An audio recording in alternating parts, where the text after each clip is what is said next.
In the final 3 days of my life, I made up my mind to become the ideal partner to Maya, just like she had always dreamed. I stopped the constant battles over her first love. On day one, she laughed, relieved that I had finally come to my senses. Glad you finally wised up. If you had been like this sooner, everyone would be happy.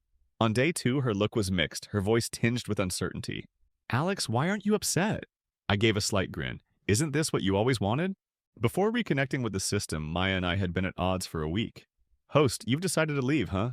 The system's voice sounded almost playful. I didn't blame it. Years ago, when I successfully won Maya over and chose to stay, the system had tried to convince me otherwise. From its perspective, those who stayed never ended well. It had warned me, but I was too sure of the unbreakable bond between Maya and me, and I had firmly declined its advice. Now, I smiled sadly. How much time do I have left? It might be just 3 days. I nodded to myself, determined to make the most of this time with Maya. After the system disconnected, I grabbed my phone and called Maya. It had been a while since we last talked, but each call was declined. I kept dialing, almost on autopilot, until finally Maya answered, sounding irritated. Alex, can you stop? My heart, already resigned, still ached. Ignoring her tone, I asked, Maya, are you coming home for dinner tonight? After a pause, she scoffed. I'll come back if you humble yourself and apologize to Ethan first. A week ago, Maya had helped her first love, Ethan, celebrate his birthday. Ethan had posted a photo on social media with Maya by his side, captioning, With you, I'm never envious of anyone else. In the picture, Ethan was making a wish with his hands together, surrounded by fancy gifts, while Maya stood behind him under the warm candlelight. They looked genuinely happy. Mutual friends commented on their great chemistry. Ethan responded with a shushing emoji. I liked the post and commented, Lucky you having my wife with you. Minutes later, the post was deleted. Maya called me right away, yelling, Alex, are you out of your mind? It's Ethan's birthday and you just had to mess it up for him. Ethan spoke softly. Maya, don't blame Alex. I was just showing off that you were with me on my birthday. Maya comforted him gently. It's not your fault. He's just being petty and taking it out on you. Her tone towards me turned icy, but Ethan overplayed it, saying nothing was more important than Maya's birthday. Every word felt like a dagger. I clenched my fists in frustration. Right, of course, your first love's birthday means more than our anniversary. Maya paused, then softly asked, Today is our anniversary. Before I could respond, Ethan's voice came through the receiver again. Alex, I'm sorry. It's all my fault. I'll apologize to you in person. Any guilt Maya felt seemed to vanish instantly. She comforted Ethan and continued to berate me. It's just an anniversary. We can celebrate it any year, but this is Ethan's first birthday since he came back. Can't you be a bit more understanding? Alex, I told you I couldn't. Then I hung up. Deep love and steady emotions can't coexist, something Maya never got. The ice cream cake with two tiny figures kissing had slowly melted, ruining our 7th anniversary inscription. I grabbed the cake and tossed it in the trash. Just then, a new message notification popped up on my phone. It was another jab from Ethan's secret social media account. Alex, I told you before, if Maya ever had to choose, she'd always pick me. Do you believe it now? Just hours ago I didn't. But now, it's a fact. Maya didn't come home that night. The next morning, she was having breakfast in the dining area. Seeing me, she gave me a cold stare. Come with me to the office later and apologize to Ethan. He couldn't sleep all night because of your comment. I scoffed. I'm not going. I've never heard of the rightful spouse apologizing to a side piece. Alex, why are you being so tough? Ethan is just my assistant. He's lost everything. Can't you show some kindness? I smirked at her. An assistant you slept with. Maya's expression changed. She threw her bowl to the floor, shattering it. I just watched her, disappointment filling my heart. How did Maya end up like this? If you're going to be so stubborn, let's separate for a while. She spat, slamming the door as she left. She didn't return for a week. I endured sleepless nights, my heart aching. Meanwhile, Ethan's secret account kept updating. On a business trip to Bali with the boss. Haha. The boss knows I love little cakes. I thought Maya'd say it's silly for a guy to like sweets. The boss looks amazing in a bikini. I didn't argue anymore, just quietly saved the screenshots. When things go south, it's best to just discard them. That morning, Ethan's post announced their return from Bali. Maya's voice came through the receiver again. Alex, did you hear me? Snapping out of my thoughts, I replied, All right. The noisy background on her end suddenly went silent. A few seconds later, Maya asked again, What did you say? I forced a smile and said, I'll apologize to Ethan. For the last 3 days, I'll do everything you ask, then I'll leave you forever. I followed the location Maya sent me. The lively private room was buzzing with people. As soon as I walked in, someone called out, "Alex is here." The playful voice was full of anticipation. Ever since Ethan returned, Maya and I had been fighting every few days. All our friends knew about it. I scanned the room and saw Maya sitting in the middle of the sofa. Our eyes met. Her expression was unreadable. Ethan was beside her. "Alex, I heard you're here to apologize to Ethan." "Right," I replied. Someone teased, "Maya's friends are the best at going with the flow. When she loved me, they called me Alex and never joked with me. Now that Ethan is back, everyone can see his place in Maya's heart. Their attitude toward me has changed. There's a lot more disdain." I stepped forward, glancing at the filled wine glasses on the table. I picked one up lightly to show my sincerity. "I'll drink this glass as an apology to Mr. Lee." Maya tilted her head, watching me silently. Everyone around us seemed excited, like they were watching a show. "Alex, what are you doing?" Ethan suddenly stood up and grabbed the glass from my hand. "Alex, you had every right to scold me. You don't need to apologize." But his expression said otherwise. It looked like I had forced him. A flicker of pain flashed in Maya's eyes, and she stood up, urging him to sit back down. "If he misunderstood you, he should apologize. I'm here, so there's nothing to worry about." Ethan looked gratefully at Maya, then turned to me after a few seconds. "Alex, just drink this glass and all our misunderstandings will be cleared." He smiled and handed me the glass. "Alex, you're not upset now, are you?" I looked at Maya and gave a faint, indifferent smile, taking the glass. "Of course not." I raised the glass. "Everyone here, be my witnesses. Previously, I misunderstood Maya and Mr. Lee's relationship, which caused trouble for Mr. Lee. Today, I'll drink this glass as self-punishment and apologize to Mr. Lee." After I finished speaking, I glanced around at everyone present. They all seemed stunned. Someone whispered, "Is this really the Alex who never backs down?" Maya, sitting in the center, also looked momentarily shocked. Ignoring her fleeting look of surprise, I raised my hand and downed the glass of wine. I was allergic to alcohol. Others might not know, but Maya did. As I finished the glass, my body felt like driftwood floating in a river. Someone helped steady me. "Alex, don't drink anymore." Her face swam before me, and I struggled to recognize her. It was Maya's friend, Lila. She seemed to be the only one who hadn't joined in the mocking. "Thanks," I whispered to her.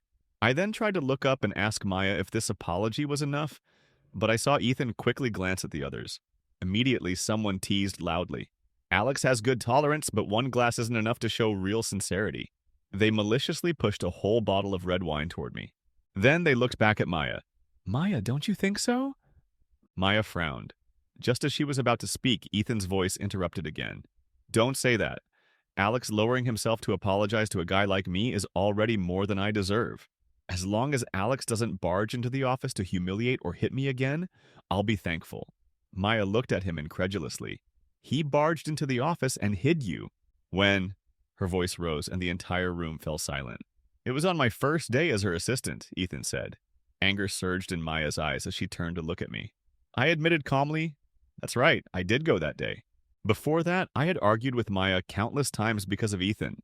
Late at night, Ethan would call her to accompany him to the hospital for stomach pains. When buying clothes, Ethan would send pictures asking which one looked best. We fought. "Maya, can't you care a bit more about my feelings? I love you. I can't help but mind you being so close to another man. It hurts me too. You know you're the most important person to me." She had promised to keep her distance from Ethan. But just a few days later, I received a message from Ethan. "Alex, what's the point of trying to stop me? As long as I say a few words, Maya still made me her assistant." I thought he was lying, trying to stir up trouble. I believed Maya wouldn't deceive me.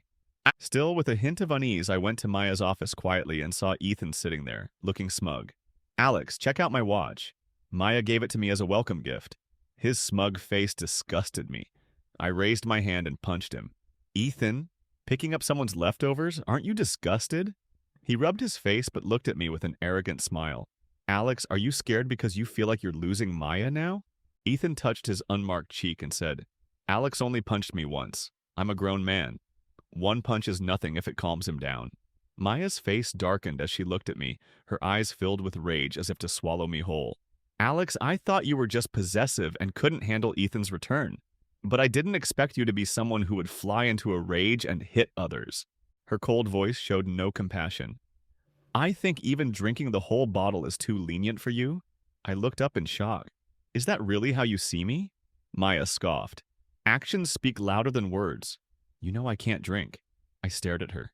Maya sneered. Then what are you here for today? She looked toward the door behind me.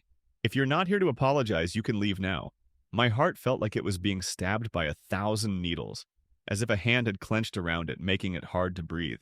I was surprised to realize that before coming here, I thought I was ready to leave this world, but it seemed there was still a flicker of hope in my heart. Maybe it was all a misunderstanding.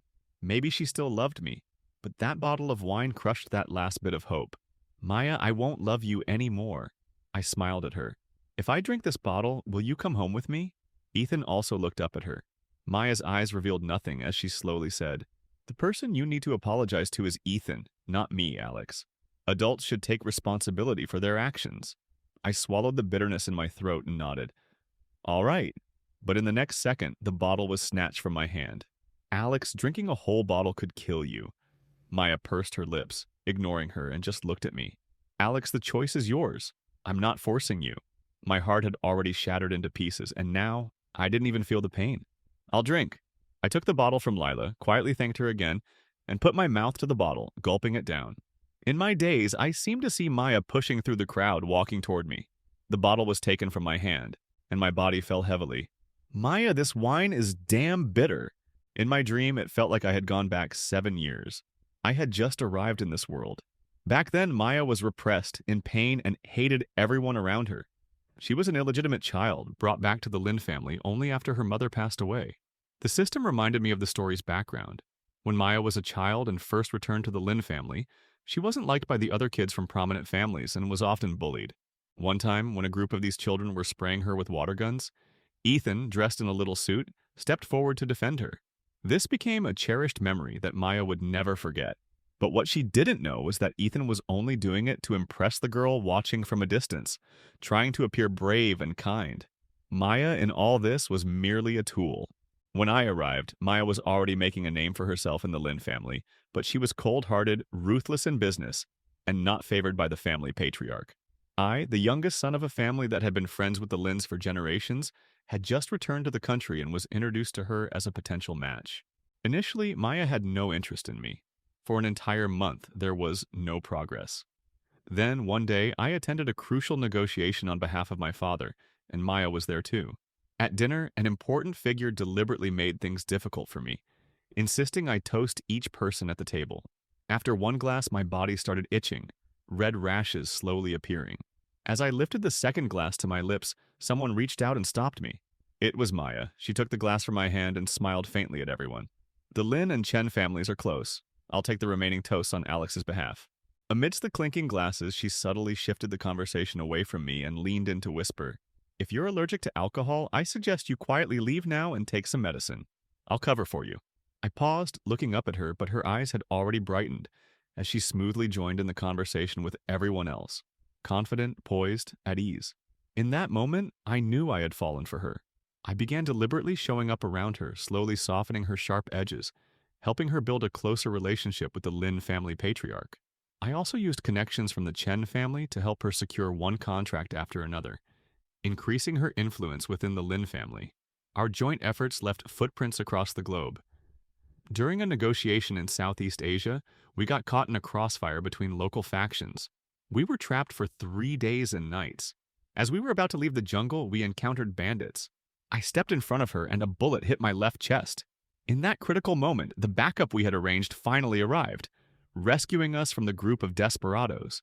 In the car taking me to the hospital, Maya's eyes were swollen from crying, her tears falling heavily onto me. She was trembling all over, asking why I was so foolish, begging me to hold on. She said, we haven't had our wedding yet. You haven't become my husband. You can't die. At that moment, I really thought I would die there. I raised my hand to touch Maya's face and forced a smile. Don't cry, Maya. I came to this world just for you. At the same time, the system notified me, Host, progress is at 100%. Congratulations. You've succeeded. Luckily, the bullet hadn't hit a fatal spot, and I survived. After 3 months of recovery, I married Maya in a grand wedding that made headlines worldwide. On countless nights after we were married, during our passionate moments, she would repeatedly tell me she loved me. By then, Ethan had already married the heroine overseas. I thought there would be no more complications in our world. In a daze, I felt someone trying to undress me. I pushed her away forcefully. Don't touch me. The person hesitated, her hand pausing over the scar left by the bullet. The wound had long healed, new flesh growing over it, but the memory of that moment was forever etched onto my body. She seemed stunned for a long time. She coaxed softly, "Stop fussing. Let's get you changed and take a bath." She kept muttering things I couldn't make out. I covered her mouth. So noisy. Then suddenly I felt a surge of sadness and gave a bitter laugh. She asked, "What are you laughing about?" I said, "My wife has fallen for someone else. I love her, but she doesn't love me anymore." She seemed stunned. After that, I don't know what happened. I fell into a deep sleep. When I woke up again, it was already daylight. Sunlight filtered through the curtains, light and shadow dancing across the bedroom. The system's voice spoke up, "Host, you have to leave tomorrow. Do you have any regrets?" It reminded me. Maya was just outside. As soon as the system's voice faded, Maya appeared at the door with honey water, speaking softly, her expression somewhat unnatural as she looked at me. "Alex, you're awake." I didn't take the glass, instead drinking from Maya's hand. This kind of intimacy was something we hadn't shared in a long time. After Ethan came back, I found Maya repulsive, and we had been sleeping in separate rooms. Maya's eyes brightened, and a smile appeared on her lips. "You knew you couldn't drink, but you insisted," she said, her voice tinged with reproach. But almost immediately, she seemed to remember that she had been the cause of it all. She fell silent, a trace of guilt flashing in her eyes. It seemed like she was waiting for my usual sarcastic response. This was how we had been interacting most recently, but I only smiled apologetically. "You're right, I won't do it again." Maya looked up at me, surprised. She wanted to say something, but her mouth opened and closed without a word. I spoke first. "Maya, will you come with me to see Grandpa today?" She nodded immediately. "Of course, Grandpa's been asking about you for a while now."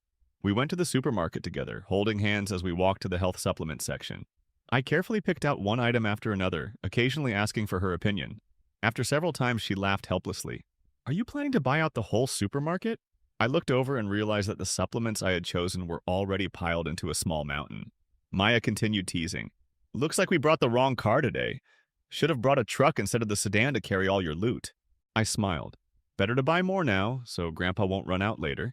We can always come back if we need more." She replied casually. I smiled without answering, just lowering my head and continuing to pick out items. But somehow I felt a pair of eyes watching me, scrutinizing me. I didn't want to think too much about it and ignored it. Once I was done, I asked Maya to call the housekeeper to pick up the supplements. We only carried the best 2 items ourselves. When we reached the underground parking lot, I suddenly exclaimed, "Oh no, I forgot!" Maya, seeing my anxious expression, quickly asked what was wrong. I immediately opened the car door and got out. "I forgot to buy knee pads and a back brace. Grandpa's knees and back aren't in great shape." Maya followed me out of the passenger seat, grabbing my hand with an exasperated smile. "It's still warm now. He doesn't need knee pads or a back brace yet." I shook my head. "He'll need them when it gets cold?" I ignored her attempts to stop me and kept walking toward the supermarket entrance. Maya caught up, still holding on to me. "Alex, why are you in such a hurry?" She was smiling gently, but I could see unease deep in her eyes. "I'll come with you to buy them in the winter." "Okay." Without waiting for my response, she pulled me back to the car. "Maya, forget it." I sighed inwardly. I was leaving tomorrow and I didn't want to argue with her. The car re-entered the main road and Maya remained silent. The quiet atmosphere was somewhat awkward. I drove, my eyes unintentionally landing on the car ornament. Maya noticed and quickly explained. "Ethan changed it last time he was in the car. I'll replace it with the original 8 auspicious symbols when we get home." I paused, then spoke slowly. "No need to change it. This little rabbit is quite cute." The yellow light ahead turned red. I stopped the car and Maya tilted her head to look at me, her eyes filled with questions. "What's wrong?" I asked. She frowned slightly. "You're not angry anymore? Before, whenever Ethan's things were around me, you'd get mad." I smiled faintly. So that was it. Now that I didn't care, how could I be angry? I was wrong before. I looked calmly at the license plate of the car in front of us. You and Ethan have a bond from growing up together. Now that he's divorced, back home, and lost everything, I should be more sympathetic and considerate toward him. I shouldn't have made a big deal out of it before. I sighed softly. Maya's frown deepened. "But the 8 auspicious symbols are something you personally knelt and prayed for. You really don't mind." The light ahead turned green, and I didn't answer, instead starting the car again. But in my heart, I asked myself, did I mind? My thoughts drifted back to the day I went to Mount Wutai. At that time, Maya had already fully taken control of the Lin family, but there were still many on the board who were unhappy with her. Why should a woman be in charge? Why should they be under her? Every now and then, there would be assassination attempts. I was terrified she would get hurt. So I made a special trip to Mount Wutai. I knelt and bowed 3 times, repeatedly praying in my heart for the gods to protect Maya and keep her safe. The 8 auspicious symbols ornament, blessed by the monks, was also obtained then.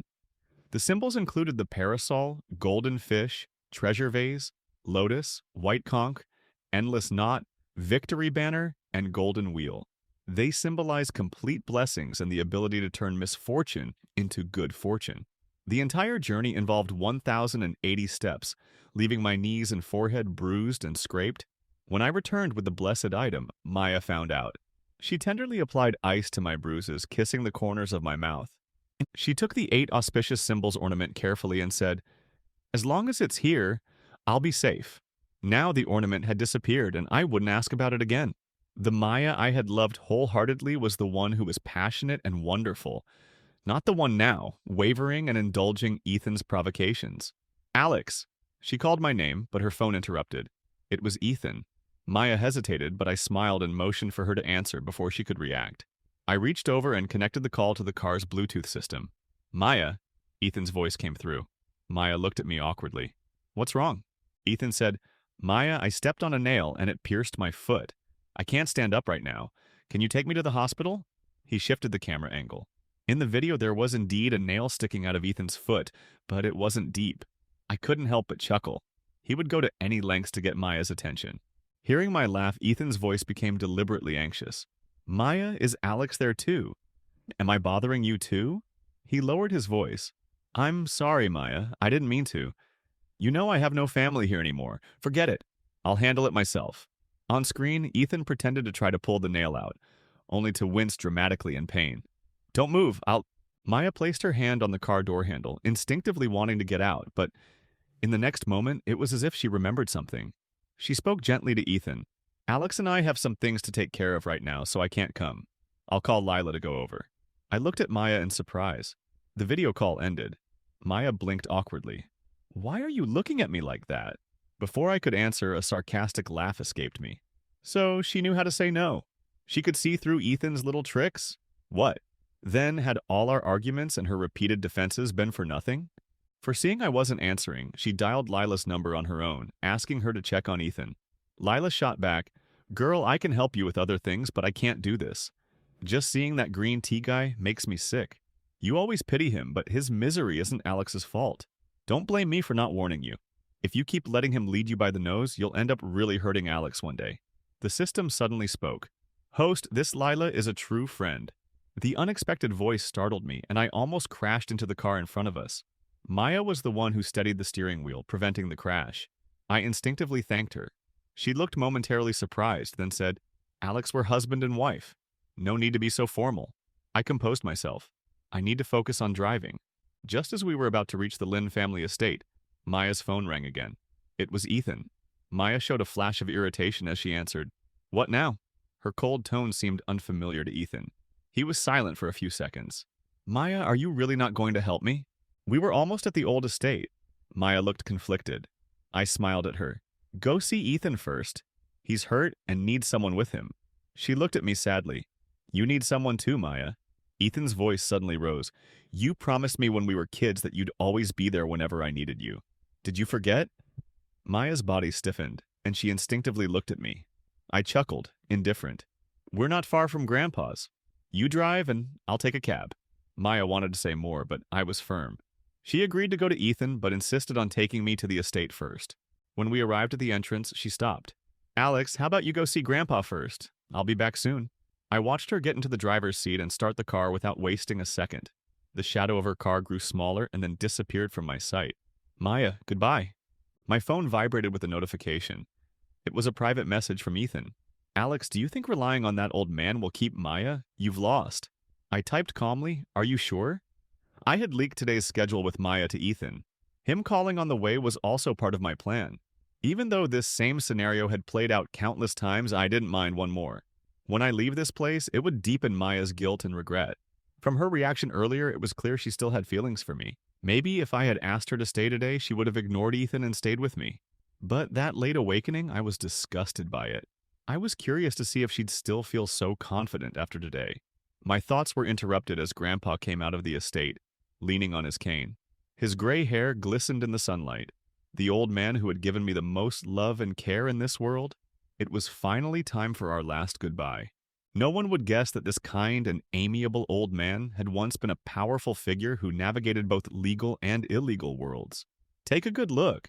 Isn't it true that our Alex has grown some gray hair too? Grandpa laughed, addressing the housekeeper beside him. I was confused by his words. The housekeeper laughed and explained. The old master is saying that Mr. Jean is still so young. Why has he suddenly become so talkative? I couldn't help but laugh. Tomorrow I'd be leaving this world for good, and I couldn't help but say a few extra words. I hadn't expected this old man to tease me for it. Night slowly fell.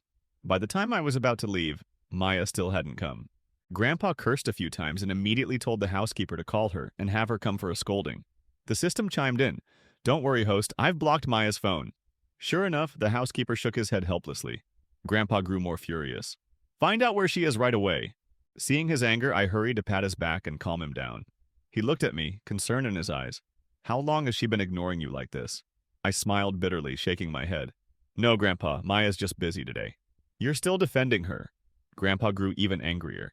I knew the more I pretended to be magnanimous now, the harsher the punishment for Maya and Ethan tomorrow would be.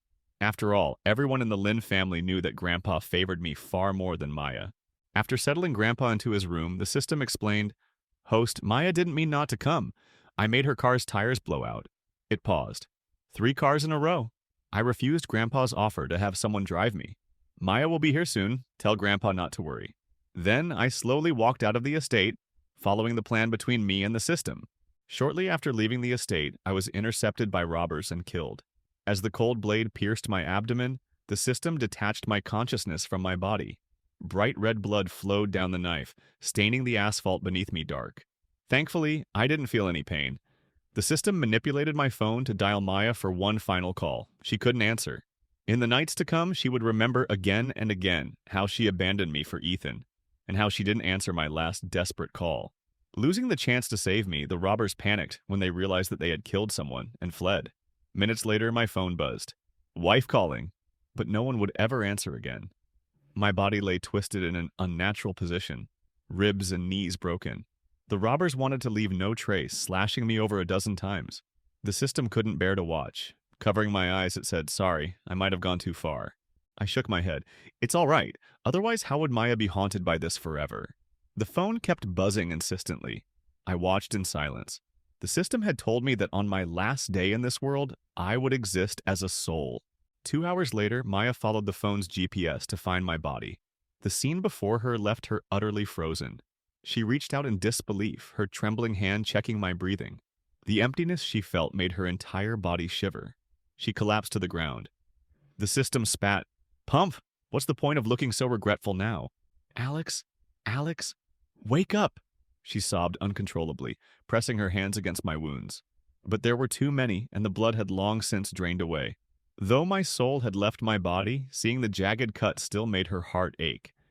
Maya tried to lift me, to carry me to the hospital, but how could she possibly manage? She screamed, The housekeeper! Sent by Grandpa to search for me, he quickly brought the car over, but upon seeing my state, he gasped, Mr. Lin, he's badly hurt. The system and I sat in the back seat, watching as Maya floored the accelerator, running red lights one after another. The housekeeper, terrified, pleaded with her to slow down, to be careful. Maya snapped back at him, every time. On our way to the hospital, all the specialists from the Lin family's private hospital were called in. She placed me on a hospital bed, her eyes red as she warned them. This is my husband. I don't care what you have to do. Save him. The team of specialists, all over 40, took turns trying, but they could only shake their heads in despair at my lifeless body. One of them gently advised, Miss Lin, it might be better to find a good mortician to make sure Mr. Lin looks presentable. What did you say? Maya's eyes, swollen from crying, widened in disbelief. You haven't even tried resuscitating him. How dare you declare him dead? If Alex can't be saved, you'll all pay with your lives. The specialists, pressured by her authority, reluctantly moved me to the ICU. Attempting futile efforts, the system covered its ears. Host, she's lost her mind. I was amused, but my smile was interrupted by a sudden commotion. Grandpa had arrived. His hunched frame shook uncontrollably, his cane striking the floor heavily. How could you make Grandpa bury his own grandson? My eyes stung with tears. I whispered an apology. Sorry, Grandpa, I broke my promise. I won't be able to visit you again. In the next moment, Grandpa's cane was thrown forcefully at Maya. It's all your fault. Grandpa pointed a trembling finger at her, his voice filled with fury. I just found out you've been spending time with that Lee boy recently. Alex was so heartbroken, yet he still defended you in front of me. He approached Maya, trembling, and slapped her. Do you think you're worthy of Alex? Have you forgotten he's not only your husband, but also the one who saved your life? Those words left the elderly man nearly breathless. The specialist rushed to provide first aid for Grandpa. Maya collapsed on the floor, her vacant eyes staring at my body, tears streaming down her face. I thought you'd never leave me, Alex. I was wrong. I regret it. Please wake up and talk to me. The ICU was deathly silent. The only response was the echo of her heart-wrenching cries. Maya's perspective ****. Maya easily unlocked my phone. The password was the date of our wedding. Her hand trembled as she lit up the screen, and the first thing that appeared was the private message interface on Weibo. With just one glance, Maya felt as if she'd been electrocuted, frozen in place, her eyes full of shock. She slowly scrolled through the screen.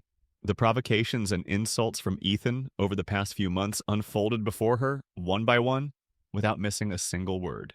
In that moment, Maya's world seemed to completely collapse.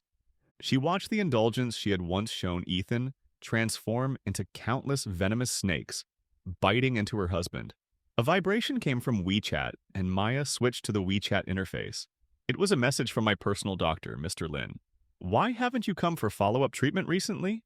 She scrolled up and found the diagnosis confirming I had severe depression, extreme emotional distress, complete lack of vitality, frequent feelings of helplessness and despair, suicidal ideation, significant sleep disturbances.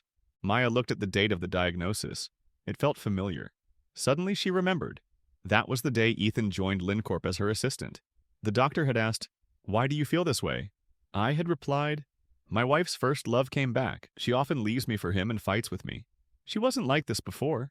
A few minutes later, I had added, "I think she might not love me anymore." Maya closed her eyes slowly. Tears fell, soaking the front of her clothes. Her mouth opened and closed as if struggling to speak. Bitterness filled her mouth. After a long while, her voice finally became audible. "Alex, I'm sorry. I love you. I'm sorry for making you endure so much pain." 2 lines of tears streamed from her eyes as my soul gradually faded. I looked at the system and could see in its eyes that my time in this world was ending. Suddenly, to my surprise, I saw Maya's gaze meet mine. "Alex!" She frantically reached out to the empty air, trying to hold on to me, to stop me from leaving. I gave her a wry smile. "Maya, I have no final words for you, nor will I accept your apology." As the words left my lips, my soul dissipated completely under Maya's shattered gaze. When I woke up again, I was in a hospital bed. The orphanage director, my foster mother, was crying with joy. "Alex, you're awake." She didn't have time to talk to me. She ran to call for the doctor. That's when I remembered that in my original world, I had died saving someone. My soul had entered the book Transmigration Bureau. The director told me that anyone who died saving someone was given a chance to be reborn. All I had to do was complete the mission assigned during the book Transmigration, and I could be reborn in my original world. In the real world, people often called this a medical miracle. My transmigration mission was to win over the obsessive supporting character, Maya. After recovering and being discharged from the hospital, I returned to the orphanage, continuing my work as deputy director. I had been thrown here as a baby, and I stayed on as I grew up, helping to raise more children. That night, after all the kids had gone to bed, I brewed a pot of tea and sat in the yard for one final chat with the system. "Host, Ethan is dead," it said. "Huh?" I was surprised. "Why?" "Those robbers already had blood on their hands. I made sure that when Grandpa caught them, they implicated Ethan." I gave the system a thumbs up in admiration, but the system wasn't done. "He died worse than you did. You know Grandpa used to run the underworld, right?" "Right. He liked me so much. He did it himself." The system didn't finish the sentence, only making a throat-slitting gesture. I could imagine just how ruthless Grandpa's methods were. And Maya, after I left, Grandpa nearly beat her to death too. She gave up on herself, going to my grave every day to drink until she was drunk. She wouldn't last long before she died of alcohol poisoning. I clicked my tongue in amazement. What a pity, no one left to inherit the Lin family fortune. The system gave a sly smile. A stack of bank cards appeared before me. Once Maya dies, the Lin family's assets will be transferred to these cards by the Book Transmigration Bureau. Host, are you ready to be super rich? In the quiet summer night, my shout of excitement echoed, I am ready.